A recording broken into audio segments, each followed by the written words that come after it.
Everyone, and welcome to a special live recording of Popcorn and Compliance, the MCU universe. We are back with our continuing challenge, which is to review the entire MCU. Why? Well, number one, it's there. Two, along with my co-host Megan Doherty, uh, we're both MCU Uber fans and Uber geeks. So we're going to continue our exploration in chronological order and not by release date. Today, we are continuing with Spider-Man Homecoming.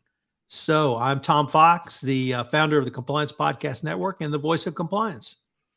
And I'm Megan Doherty, co-founder of One Stone Creative and host of the business podcast Blueprint Show. And I was pretty excited to watch Spider-Man Homecoming. Tom, I hadn't seen any of the kind of Spider-Man movies in the MCU universe. I hadn't been a big Spider-Man fan since I was, in grade 4, I think. I do have a good story about that, though. So what did you think of this new Tom Holland, Peter Parker, Spider-Man iteration? Well, I absolutely loved it. Tom Holland is great, although I thought Tobey Maguire was great. The I hate watching movies about teen angst because then I have to think about all the teen angst I had, and he's got a lot of teen angst. Girls, himself, he doesn't have parents, so he's got Aunt May. He's got his friends. He's trying to figure out what he wants to do, where he wants to go to college. He's trying to keep good grades. Just a lot of stuff going on. The movie was great. The action was great. The scenes were great. The Washington Monument was great. The interplay between he and Liz, his putative girlfriend, were great. MJ was great. I liked MJ a lot in this. Liked MJ a lot. Yeah. So it was just a ton of fun. And even with Andrew Garfield was also played Spider-Man, and I enjoyed him as well. One of the difficulties that I think they really handled well was the story is so well known about how he becomes Spider-Man. And you mentioned the fourth grade. Well, I can remember the 60s cartoon series, and we all watched that, and probably can still sing the theme song. Oh, but yeah, he's got radioactive blood. He's got radioactive blood. But the fight scenes he has with the bullies at school, they're all pretty well-known tropes in the Spider-Man backstory, and we really didn't have to go through all of that here. We didn't have to go through the death of his uncle, which is always a pretty poignant moment in any Spider-Man movie or comic book. So I thought they were able to handle that. Kind of dropped him mid universe into the MCU. So what were your initial thoughts? Well, I mean, the first was a lovely hit of nostalgia, because I didn't catch the original run of the 1960s Spider-Man, of course, but when I was in grade 4 or 5, after school, if my dad got home from work soon enough, we could catch a double feature at 5 o'clock of the 1960s Spider-Man, then the Adam West 1960s Batman. And we would do that every day he could get home in time before dinner. So like I thought they really captured, especially some of the way Spider-Man moved, really kind of, it hit me like that old animation style, and the way he would land on things and just the type of web slinging he was doing. So I loved that, and it made me feel good. And the very opening, did you catch that redo of the theme song that they did? It sounded so good, updated like that. So that made me super happy. And as a teenage superhero, I like that they made him kind of goofy and dorky and unsure, but like ultimately just trying to find his way. Because often you get teenage superheroes and they're way too mature and they're way too competent, and they're just like grimdark. And I thought I liked the lighthearted goofiness of Peter Parker, who really wants to do a good job. He's just not quite sure about what to do a good job for, or why, or who to impress. I thought it was lovely. Another great villain in this movie, the Vulture. who had such a sympathetic origin story, like so many of the villains in the MCU. You know, contractor gets a good government job, government comes in and just stomps on his business, completely ruining him. That's a really relatable thing, and how he got into a life of petty crime was totally understandable. Of course, he got much more evil, but I like the ambiguity around the villain, and of course, his relationship with Tony Stark. My heart, my heart. So I have to say I had some ambivalence about that because it's clear, Tony wants to do this. He feels like he needs to do it, but he also has no clue how to do it. Like be a mentor, kind Yeah. of dad figure. Yeah. Yeah. And some of the dialogue I thought where Tony plays clearly, I don't want to say an adult, but someone older than Peter Parker, but it's the same sort of witty repartee that he tries to lay on him. And sometimes I don't think Peter Parker or a teenager would really understand what he was saying or why he was doing, like why he took the suit away, why, if he was given the suit, couldn't he try to be a friendly neighborhood Spider-Man, if not a superhero, with particularly around the action on the Staten Island ferry. Mhm. And maybe it's Tony has the bigger picture in mind, and Spider-Man really doesn't. But really, I was kind of ambivalent on all that. It's Tony's trying; he just doesn't have a clue, and so Well, he that was whole happy to dynamic is take on a lot of the day-to-day management of Spider-Man, right? Like, he doesn't merit a lot of Tony Stark's attention. He gets the assistant's attention. right. And Happy really wants to have nothing to do with him, and so that's another point of frustration for Peter Parker. Mhm. 'Cause he said, I Um, mean, he said he was like a 15-year-old boy, right? And I remember, I think, being in middle school, and my uncle told me, "Megan, there is no creature on Earth more unpleasant and disgusting than a 15-year-old boy." And looking back, maybe as a 12-year-old girl, that might have been true, but, like, looking back, oh, he's so well-meaning, he's trying so hard. He wants to be good, but he's a 15-year-old boy, and as Aunt May says, he smells bad sometimes. He's just gotta be where he's at. It's like when my daughter was 13 and broke up with her 14-year-old boyfriend because he was, quote, emotionally immature. My response was, honey, he's 14. He has peaked. It don't get no better than that for boys. And she didn't quite grasp what I was trying to tell her. Nevertheless, I think you're onto something. The other thing that took me a while to get used to, I've come around because she's such a great actress, is Aunt May. Because in every other iteration, Aunt May is much more matronly. Aunt May is not hot. And if there's one thing Marisa Tomei is, it is hot. And she's been hot for a long time. I don't know how old she is now, but she is still hot. They make reference to her hotness uh, throughout this series. But she's a great actress, so she pulls it off with a plum. And so that's an interesting kind of change as well. Yeah, and I think I guess, I mean, I agree. I think it was great they didn't go deep into the backstory of, how he got the spider bite and the death of Uncle Ben. I liked Aunt May. I liked that she was a little bit younger and a little more relatable to Peter and his friends. And I don't know, maybe Aunt stuff is hitting me hard. This is some news. I just found out I'm going to be Aunt this fall, thrice over. So anything about ants, I'm very into right now. But I like the way she was able to kind of meet Peter at his level, and of course, the end reveal where she catches him putting on the outfit is just like, what? No, was not having a teenage boy in my house that I'm responsible for enough. What do I have to deal with now? Was, I just think, a great way to frame that. Right. So, the action, and once again, was fabulous. The flying scenes with the villain were great. Um, Stark Tower. I Mhm. mentioned the Washington Monument.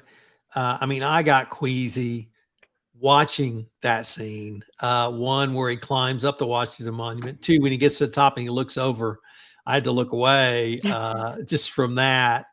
It was just really well done. When the helicopter flies up next to it, I assume obviously they had to get permission to do that, but it was really well done and just action packed kind of throughout. I didn't actually know that the Washington Monument, you could go inside of it. I thought it was just the big pole. I didn't realize how big it was. I didn't Yeah, know it was a tourist attraction that you could actually ride up and down like the Statue of Liberty. you Canadians have led such a sheltered life.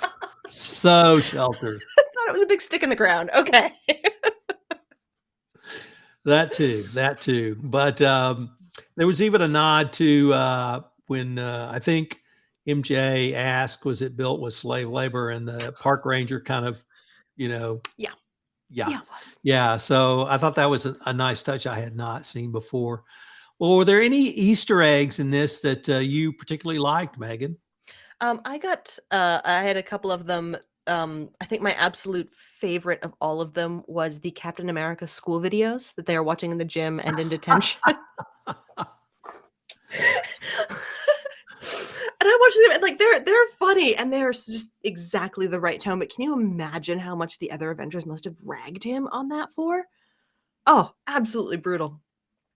And one little one I thought was great, and this was towards the end when Happy is getting the plane loaded up right before the final in-air boss fight scene. And Happy's talking about the things that they're packing up, and there was the R&D, the new tech that they were developing for Thor, but also Captain America, even though they were in a fight. And I thought that was great. So even though the Avengers are currently split when this is taking place, Iron Man is still making sure that everyone is going to have the latest tech when they inevitably get back together. So I loved that. And let's see, I just a little shout out to Ned the best friend. Was I think as a generally behind the scenes person who worked behind the scenes of podcasting and a lot of things, like that desire to be the guy in the chair pulling the strings, making it happen. When he finally got that at the end, guy in the chair, that I felt that in my soul. He's a great best friend, super friendly, and so supportive. What about some of you? Did you have good cookies that you liked?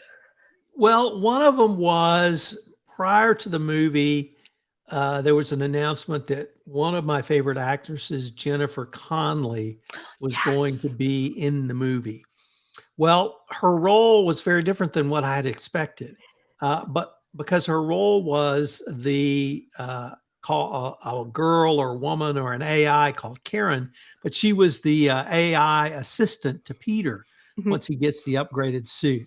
So I thought that was pretty cool. I heartily agree with you on the Captain American videos. They were so over the top and they were so ham-fisted and they were absolutely, Cap. That's exactly how he is, and that's exactly how he talks. The Stan Lee Mhm. cameo was very cool. The tech in this, you saw the upgrades of Peter's suit, and we saw, I think, what was one reference to the Iron Spider that we'll see probably down the road. But he had some really cool upgrades to his suit, particularly that we explored when he was inside the vault in Baltimore, I think. But when he was outside Washington chasing the vulture, Mhm. the vulture was extremely cool. I don't know why, but I had forgotten that that character was Liz's dad. And It was a great so, twist. Really yeah, good twist. that, Totally that caught me really by was. surprise. That really was. And, but we saw his humanity because when he drops him off and he says he's going to give him the dad talk, he says, I'll give you a pass on this one, kid, because you took Mhm. my daughter to her prom. So show her a good time and, leave me alone and we'll be square. Of course, we knew that wasn't going to happen, but I thought that was a really nice twist that showing that the vulture was basically a decent human, even if he had been turned into this life of crime because of the evil government and evil Tony Stark. The damaged Stark Tower Mhm. really wasn't a cookie or an Easter egg. It was, a part of the show, but that was very cool to see that after the Battle of New York. Ned beating up one of the bad guys, I thought was pretty cool as well. And then the scene at the homecoming where he goes in the library to use the computers and the teacher comes in and asks him what he's doing and he's like watching porn. Like, yeah, lots of ruck with that in a public library, kid. They have things called filters for that, but nevertheless It was a great line because that's what you would expect a teenage boy to be doing in the dark. Yeah, and he's just like, what is going to be plausible and also make her not look at my screens? So true, so true. This movie, the other thing I thought, it's really not a cookie, Megan, but in terms of I hit upon the other actors who played Spider-Man, Tobey Maguire and Andrew Garfield. Both of those had standalone series. Toby had a 3-movie deal or 3-movie package of Spider-Man, and Andrew had 2. And so where I was really intrigued, and I thought they pulled it off well, how they kind of dropped into the middle of the Spider-Man story. So we didn't have to go through the whole origin story again, and picked it up in a way that added some nuance, added some depth and breadth and scope, but also made it fresh and new. And the other thing I would have to say about Tom Holland, I think he was an amateur gymnast before he became an actor, and that it shows. And he can do moves and make spins and leaps that the normal human being can't, even with computer generated animation. And so that brings a whole new level of physicality to this performance. It's not in terms of dance, but it's really in terms of gymnastics, the spins he does and the things he does. And so I thought that was a really underappreciated part of his performance as well. No, I'd agree. And I think the only thing I'd add to that is just the ongoing relationship between Tony Stark and Peter Parker. They're both really flailing. They're kind of reaching out to have this kind of connection. They both feel a lack in their lives, I think, and they can't quite identify it, and they can't quite be open about what they're looking for in each other, but they're finding it, and it's delightful. And I think some of their off-screen interviews together too, hilarious. The chemistry is real. So what did you think of the end when Tony invites him to join the Avengers, to move upstate to New York, offers him the hypertech suit, and then Peter Parker's response? I thought that was great. I thought, it was, I liked it on a couple of reasons. I mean, I like that Peter said no, and he's like, no, I've actually got to do this, maybe graduating high school thing, having a life, being with my friends, being with my family. And I like that Tony Stark accepted that. And totally was like, oh yeah, you were right. This was a test. It was not real. And you've just passed. Good job. Go have a good life. Even though it was 100% real. And he completely expected Peter Parker to drop everything and become an Avenger. I thought it was a nice little bit of character growth for both of them. They were both becoming a little bit more adult. And Tony realized right away that Peter was making a better choice for his own life. Even if he would immediately get in trouble with Pepper. So I really liked it. What about you? So actually, I went a little bit different direction because I agree with everything you said, but I thought it was almost an homage to the origins of Spider-Man as not Avenger superhero, but your friendly neighborhood Spider-Man. Mm-hmm. And that he said, Brooklyn needs me. And that he was going to go back and protect his home. So I really appreciated from that, but I have to agree with everything you said, and certainly a moment of growth for Peter Parker, which led to the next scene, which it's like, oh yeah, I've been carrying this around for a while. What had Happy been carrying around for a while that Tony whips out to Pepper? I mean, it's maybe not every woman's dream engagement. I think deep down she has a strong respect for a good PR play. That is possibly the most important consideration. Well done. Well done. So, Tony, there's a press conference set up to announce Peter Parker joining the Spider-Man joining the Avengers. That bit of news doesn't come to pass. So he proposes to Pepper instead, and I guess they go off to announce their engagement. Mm-hmm. Very good times. Well, I think this was a winner. It was another one of those ones I didn't expect to like nearly as much as I did. I didn't love the last two kind of reboots of Spider-Man. Not nearly as much as I love like the 1960s cartoon, which was phenomenal.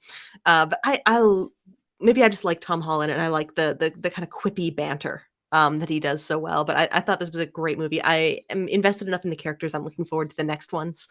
And obviously, kind of what they're setting up here for the end of MCU Phase 1, which we'll be getting to in a little while, Infinity War's Endgame. I like these people enough to really care what's going to happen to them. So I'd like to say a few words about MJ. Please do. Because I found her very intriguing. In the comic books and the cartoon, in the first two iterations of Spider-Man, MJ is the love interest, Mhm. or crush interest, probably would be the better way to phrase it. Liz plays that in this movie. MJ is played by Zendaya, I think is her name. And I think she's a singer or actress. Nevertheless, I thought it was an inspired choice. And Great. I'm not sure if she was acting or that's the way she is, but it doesn't matter because it was a great role. And she really stands apart and above everyone else. Part of it, I think, is by choice. Part of it, I think, is by her.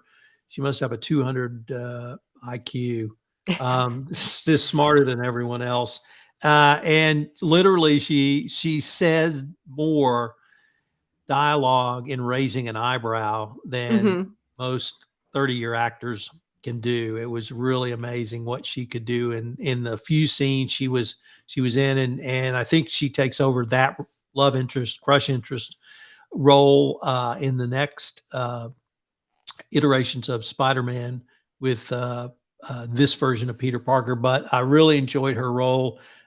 She really blossomed throughout the movie. So I wanted to say a few words about MJ as well. I love that she had that kind of, the sort of the black and white morality that so often comes with being a 15-year-old, but backed up by like good research and really, really intelligent, as you say. And I love that they're setting it up to be a relationship that's based out of friendship rather than, just teenage infatuation. I think that that's going to make it a much more satisfying story to unfold. Well, Megan, unfortunately, we're near the end of our time for this episode, but I hope our listeners will join us again. I'm Tom Fox, the voice of compliance. And I'm Megan Doherty, and I look forward to meeting you next time when we are talking about Doctor Strange, Tom, which I think is one of your favorites of all time. Yes.